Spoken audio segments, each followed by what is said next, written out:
히브리서 말씀을 인용해서 주셨습니다. 오늘은 히브리서 전체를 한번 살펴보고 그 히브리서를 통해서 하나님이 주시고자 하는 메시지가 무엇인지 살펴보도록 하겠습니다. 하나님이 2000년 전에 주셨던 그 말씀이 지금 우리에게도 정확하게 적용되고 있음을 확인하는 시간이 되었으면 합니다. 자, 히브리서는 서신서입니다. 편지입니다. 그러니까 누가 누군가에게 편지를 보냈습니다. 그리고 언제 또 어디서 무엇을 위해서 어떤 내용으로 보냈는지가 중요하겠죠. 일단 히브리서는 누가 썼는지 신학자들 사이에서도 의견이 분분합니다. 바울이 썼다고 주장하는 사람도 있고 바나바 아니면 아볼로 이렇게 저자가 특정할 수가 없을 만큼 저자는 우리가 확인을 할 수 없습니다. 하지만 이 히브리서가 사도들 사이에서 전승이 되었던 책이에요. 그러니까 사도들의 말씀에 의해서 전해진 책이고 초대 교회에 의해서 확인된 그리고 받아들여진 그런 책이기 때문에 우리가 성경에서 이 히브리서를 포함해서 읽고 있습니다. 그래서 정경으로 인정이 돼서 성경에 지금 포함이 되어 있죠. 그러면은 수신자는 누구일까요? 편지를 썼는데 누군지 모르지만 받는 사람은 대충 여기서 특정할 수 있습니다. 히브리서 그 제목대로 히브리인들을 상대로 이 편지를 썼습니다. 그러니까 불신자에게 쓴 편지가 아니고 믿는 사람에게 히브리인에게 썼는데 그냥 히브리인이 아니고 유대교를 믿다가 예수 그리스도를 영접하고 그리스도인이 된 그런 히브리인들에게 이 편지를 썼습니다. 히브리 사람들은 자기의 조상들의 이야기, 구약에 대해서 아주 잘 알고 있습니다. 그래서 히브리서 전체를 보면은 구약에서 인용된 구절들이 많이 나옵니다. 그래서 히브리서를 쭉 넘겨보시면은 이렇게 들여쓰기한 그런 부분들이 많이 나와요.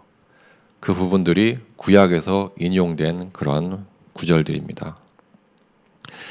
히브리서를 작성한 저자는 일단 구약 성경에 능통한 자였고 구약 성경을 아주 잘 알고 있는 사람이고 그리고 그것을 받아서 읽을 사람도 구약 성경을 아주 잘 알고 있던 사람들입니다. 그러니까 구약 성경을 기반으로 이 히브리서가 전개가 되고 있어요. 그러니까 바꿔 말하면 지금 이 히브리서를 읽고 있는 우리도 만약 구약 성경의 배경이 없으면은 이 히브리서를 이해하기가 힘듭니다.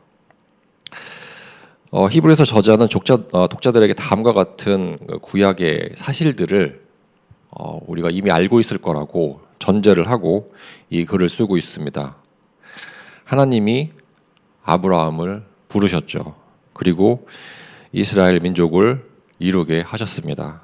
그리고 모세를 통해서 출애굽을 시켜 주셨어요. 그리고 시내산에서 언약을 주셨습니다. 언약을 주셨고 또 하나님 자녀로 살 수 있도록 율법을 주셨습니다. 하나님 자녀답게 살 수 있도록 하나님의 법, 율법을 시내산에서 주셨죠. 그리고 성막에서 여러 제사들을 통해서 이스라엘 백성들의 죄를 사하는 그런 희생 제물이 드려지고 있었습니다. 하지만 그 속죄 제물은 매일, 매년 드려야 했던 거고 예수 그리스도가 이 땅에 오시기 전까지는 계속 드려져야 했습니다.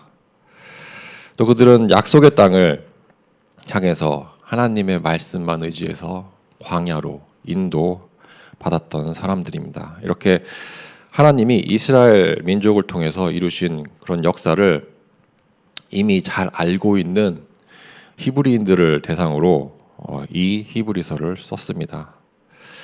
갈대우르에서 아브라함을 이끌어내셨고 언약을 주셨을 때 아브라함이 믿음으로 반응을 했습니다.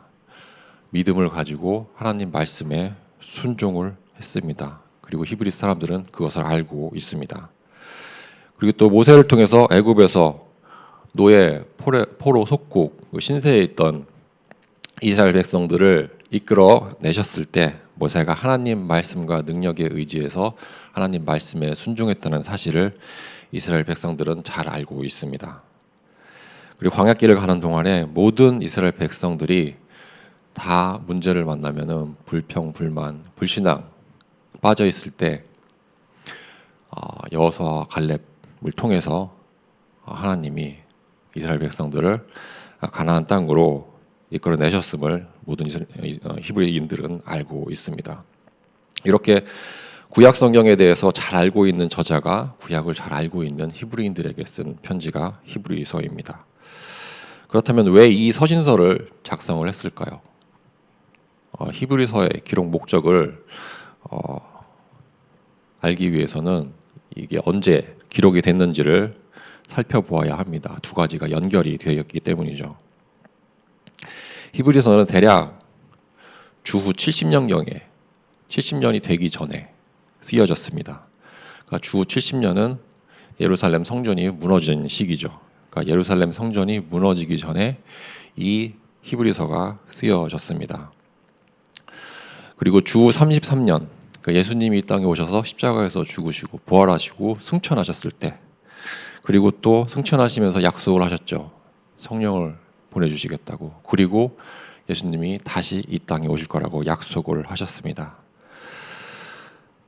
하나님이 약속하신 대로 마가다락방에 성령이 임했고 120명의 제자들이 성령 충만해서 복음을 증거하고 그런 증인으로 서게 되는 그런 모든 성령의 역사를 지켜보았습니다.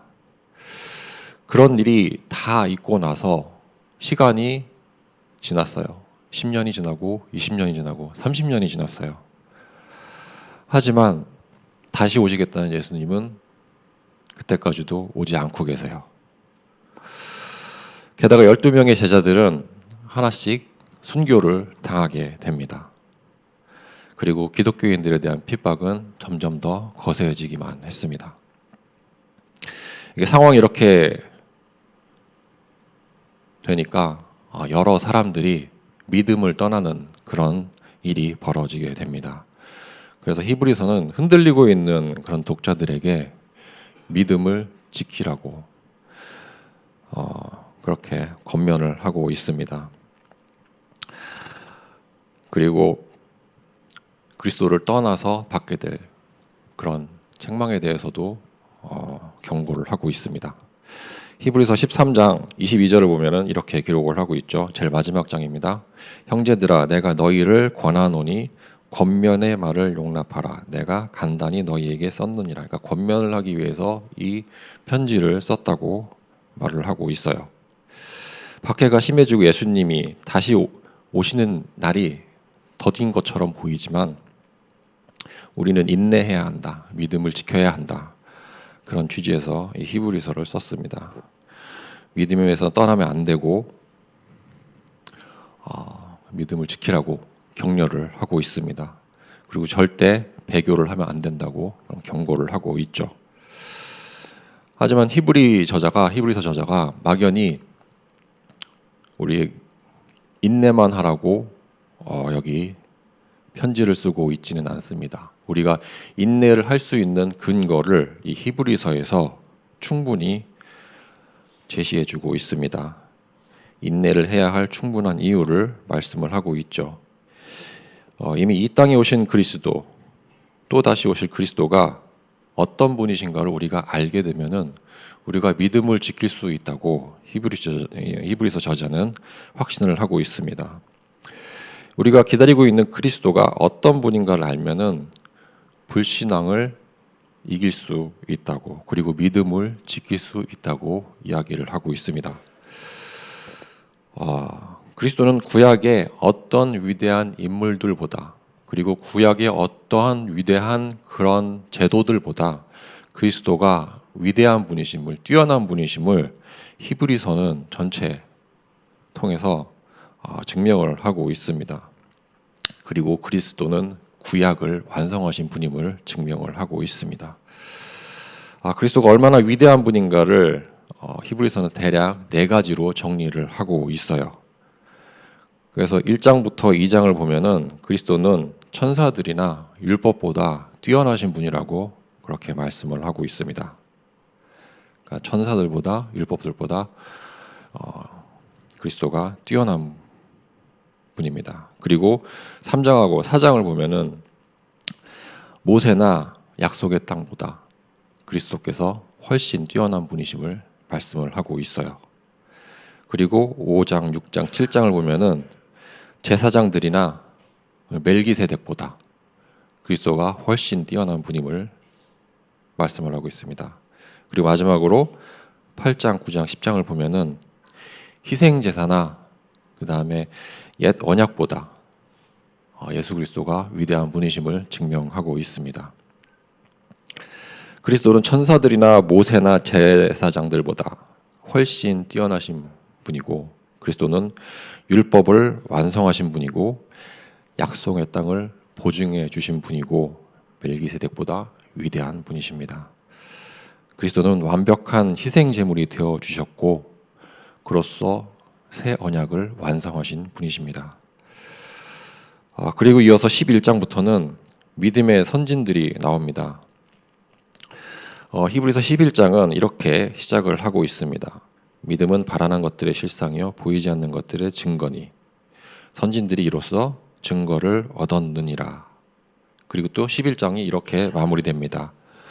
11장 39절에 보면은 이 사람들은 다 믿음으로 말미암아 증거를 받았으나 약속된 것을 받지 못하였으니. 그러니까 믿음으로 증거는 받았지만 약속된 것을 실질적으로 받지 못했어요. 언약을 붙잡고는 있었지만 그 언약의 성취를 누리지 못했던 인물들이 대부분입니다. 그래서 예를 들어서 아브라함 같은 경우에는 하나님이 그를 통해서 큰 민족을 이루시겠다고 분명히 말씀을 하셨어요. 그런데 100세가 돼서야 겨우 아브라함은 이삭을 얻게 됐습니다. 아들 한 명을 얻게 됐죠. 아직까지 큰 민족을 이루기에는 부족해 보이죠. 그러니까 큰 민족을 이루기까지 아브라함이 살지는 못했습니다. 그러니까 언약을 받았지만 그 언약이 성취되는 그런 결과물을 누리지는 못했죠. 그마저도 이삭을 받았지만 그마저도 하나님이 희생제물로 바치라고 그렇게 말씀을 하셨고 아브라함은 그 하나님 말씀대로 순종을 했습니다. 하나님이 약속하신 것을 바로 우리에게 허락해 주지 않는 이유가 마지막 절에 나옵니다. 히브리서 11장 40절에 보면은 이는 하나님이 우리를 위하여 더 좋은 것을 예비하셨은즉 우리가 아니면 그들로 온전함을 이루지 못하게 하려 하심이라. 더 좋은 것을 우리에게 예비하셨기 때문에 응답을 늦추신다고 말씀을 하고 계세요. 더 좋은 것을 주시기 위해서 지금 당장 우리에게 무언가를 주는 것을 미뤄주셨다고 말씀을 하고 있습니다. 그럼 여기서 더 좋은 것이 무엇일까요? 여기서 더 좋은 것은 새 언약을 얘기하는 것입니다. 옛 언약이 폐기가 되고 예수 그리스도께서 이 땅에 오셔서 새 언약을 이루신 그 새 언약을 말씀을 하고 있습니다. 그 새 언약을 우리를 통해서 하나님이 완성을 하시겠다고 이렇게 말씀을 주고 계십니다. 그래서 응답을 뒤로 미뤄주셨다고 말씀을 하고 있습니다. 히브리서 11장에서 믿음의 선진들을 소개하고 있는 이유가 있겠죠.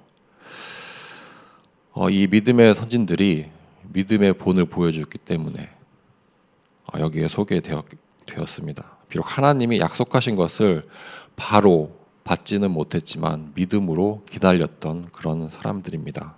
그리고 믿음을 지키고 그 본을 보여주었던 그런 인물들입니다.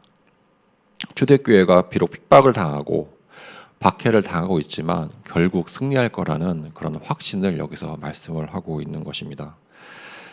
과거에 하나님이 응답하셨던 것처럼 지금도 하나님이 응답하실 것이고 또 앞으로도 어떤 문제가 닥쳐도 하나님이 언약하신 대로 응답하실 것을 말씀하고 있습니다. 그리스도 복음을 붙잡고 끝까지 인내하면서 믿음을 버리지 않는 것, 이것이 히브리서를 통해서 하나님이 우리에게 주시고자 하는 메시지입니다. 그러니까 그리스도 복음을 붙잡고 끝까지 믿음을 버리지 않고 인내하는 것이 히브리서를 통해서 하나님이 주시고자 하는 메시지가 됩니다. 이러한 히브리서의 큰 틀 속에서 오늘의 본문에 나오게 됩니다. 25년 사랑교회 송구영신 메시지를 주신 구절이 히브리서 3장 13절입니다. 그러니까 오직 오늘이라 일컫는 동안에 매일 피차 권면하며 너희 중에 누구든지 죄의 유혹으로 완고하게 되지 않도록 하라. 예수님이 초림하셨고 그리고 재림하실 그 사이에 우리가 지금 존재하고 있습니다. 우리의 인생은 예수님의 초림과 재림 사이에 위치해 있습니다. 예수님의 희생으로 주어진 생애이기 때문에 우리의 하루하루가 날마다가 소중할 수밖에 없습니다. 그래서 날마다 영적으로 무너지지 말고 방전되지 말고 날마다 영적으로 승리하는 그런 삶으로 인도받아야겠습니다. 죄의 유혹으로 완고하게 되지 않도록 하라 이렇게 말씀하셨는데 우리의 힘으로 죄의 유혹을 이길 수 있을까요? 우리는 본질상 죄의 유혹을 이길 수 없는 존재입니다. 그래서 고린도후서 5장 17절 말씀을 주신 것입니다. 그런즉 누구든지 그리스도 안에 있으면 새로운 피조물이라 이전 것은 지나갔으니 보라 새 것이 되었도다. 우리가 그리스도 예수 안에 있으면 날마다 새로운 피조물로 재창조되는 역사를 보게 됩니다. 그리스도 안에 있으면 사망의 권세에서 그리고 죄의 권세에서 해방받는 그런 자유를 얻게 됩니다. 대장 되시는 예수 그리스도가 우리를 위해서 싸워 주시기 때문입니다. 우리가 믿고 의지만 하면은 대장 되시는 예수 그리스도께서 우리를 위해서 싸워 주십니다. 그리스도 안에 있는 비밀은 날마다 하나님을 체험하는 것이죠. 우리가 그리스도 안에 있을 수 있는 비밀은 날마다 하나님을 체험하는 것입니다. 그리고 또 날마다 하나님을 체험하는 비밀은 말씀에 있습니다. 하나님은 날마다 말씀을 하시고 그 말씀하신 대로 성취해 주십니다. 하나님은 날마다 우리 기도를 들으시고 우리 기도에 응답해 주십니다. 그리고 하나님은 날마다 구원 계획을 이루어 가십니다. 그래서 이걸 삶 오늘로 풀어서 말씀을 주셨죠. 오늘 하나님이 성취하실 말씀이 있어야 합니다. 이것이 오늘의 말씀이 되겠죠. 말씀이 가장 중요합니다. 그래서 히브리서도 처음부터 하나님의 말씀을 언급하고 있습니다. 히브리서 제일 앞에 보면은 1장 1절에서 2절에 이렇게 기록이 되어 있습니다. 옛적의 선지자들을 통하여 여러 부분과 여러 모양으로 우리 조상들에게 말씀하신 하나님이 이 모든 날 마지막에는 아들을 통하여 우리에게 말씀하셨으니 어제나 오늘이나 하나님은 말씀을 하고 계십니다. 하나님은 절대 침묵하고 계시지 않습니다. 옛적에는 선지자들의 입술을 통해서 여러 가지 방법으로 선조들에게 말씀을 전해 주셨어요. 하지만 마지막 때, 지금을 얘기하죠. 예수님의 초림과 재림 사이에 있는 지금, 마지막 때에는 그리스도를 통해서 여러 가지 방법이 아니고 유일한 방법을 통해서 우리에게 직접 말씀을 하고 계십니다. 히브리서 2장 1절에도 하나님의 말씀을 언급하고 있습니다. 그러므로 우리는 들은 것에 더욱 유념함으로 우리가 흘러 떠내려가지 않도록 함이 마땅하니라. 그러니까 들은 것, 하나님 말씀을 이야기하는 것이죠. 그러니까 말씀을 청종하면서 흘러 떠내려가지 않도록, 그러니까 믿음에서 떠나지 않도록 그렇게 유념하라고 말씀하고 있습니다. 그러니까 날마다 말씀을 상고하며 말씀을 따라가면 우리가 믿음을 지킬 수 있다고 말씀을 하십니다. 주의 말씀은 내 발의 등이요 내 길의 빛이라고 말씀하셨습니다. 한 주의 시작을 말씀으로, 그래서 우리가 주일을 가장 중요하게 생각해야 되는 것입니다. 주일에 선포되는 강단 말씀으로 우리가 한 주를 살게 되고 그 한 주 한 주가 모여서 1년이 되고 평생이 되는 것입니다. 다음으로 말씀 묵상에서 나오는 기도를 통해서 하나님을 체험하게 됩니다. 이게 오늘의 기도가 되는 것이죠. 기도 중에 기도는 임마누엘 누리는 기도라고 말씀하셨어요. 마태복음 28장 18절에서 20절을 읽어드리겠습니다. 예수께서 나와 말씀하여 이르시되 하늘과 땅의 모든 권세를 내게 주셨으니 그러므로 너희는 가서 모든 민족을 제자로 삼아 아버지와 아들과 성령의 이름으로 세례를 베풀고 내가 너희에게 분부한 모든 것을 가르쳐 지키게 하라. 볼지어라 내가 세상 끝날까지 너희와 항상 함께 있으리라 하시니라. 아멘. 하늘과 땅의 권세를 가진 주님께서 항상 나와 함께 하십니다. 이 임마누엘 깊이 누리는 것이 기도라고 하셨습니다. 임마누엘을 누리다 보면은 평안이 오고 답이 생기고 모든 문제에 답이 보이는 그런 응답이 온다고 말씀을 하십니다.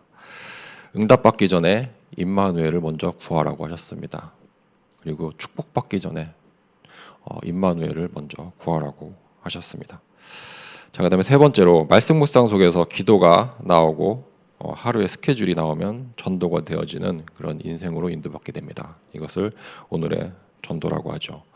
하나님이 역사하심을 체험하는 인생으로 인도받게 됩니다. 하나님이 나를 통해서 구원의 역사를 이루어 가시는 것을 체험하게 됩니다. 이 모든 것이 말씀에서 시작이 됩니다. 하나님의 말씀이 각인되면 날마다 영적 안정 속으로 들어가게 되죠. 내 안에 말씀이 거하게 되면 영적으로 안정이 됩니다. 교회에 뿌리를 내리고 말씀에 집중하면서 복음이 각인된 그런 자애가 그런 사람들에게 전도가 되어지는 그런 응답이 온다고 말씀을 하셨습니다. 결론적으로 전도가 되어지고 선교가 되어지고 후대가 복음 위에 세워지는 그런 응답을 우리가 누릴 수 있다고 25년 송구영신 메시지로 우리에게 주셨습니다. 결론을 내리겠습니다.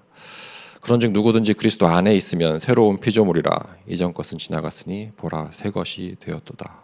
이 말씀 붙잡고 날마다 새로운 시작의 응답을 누리시기 바랍니다. 그리고 또 오직 오늘이라 일컫는 동안에 매일 피차 권면하여 너희 중에 누구든지 죄의 유혹으로 완고하게 되지 않도록 하라. 이 말씀 붙잡고 날마다 하나님을 체험하고 날마다 영적 안정 누리며 날마다 삶 운동의 응답을 누리는 그런 날들로 인도받기를 축원드립니다. 기도하겠습니다. 사랑과 은혜의 하나님 감사합니다. 말씀하시고 성취하시는 하나님의 언약 붙잡고 2025년 새롭게 인도받게 해주심에 감사합니다. 하나님을 마음에 새기고 묵상하고 그대로 성취되는 한 해로 인도받게 해주시옵소서. 말씀 성취의 응답의 증인이 되게 하여 주시옵소서. 이 모든 말씀 우리 주 예수 그리스도의 이름으로 기도드립니다. 아멘.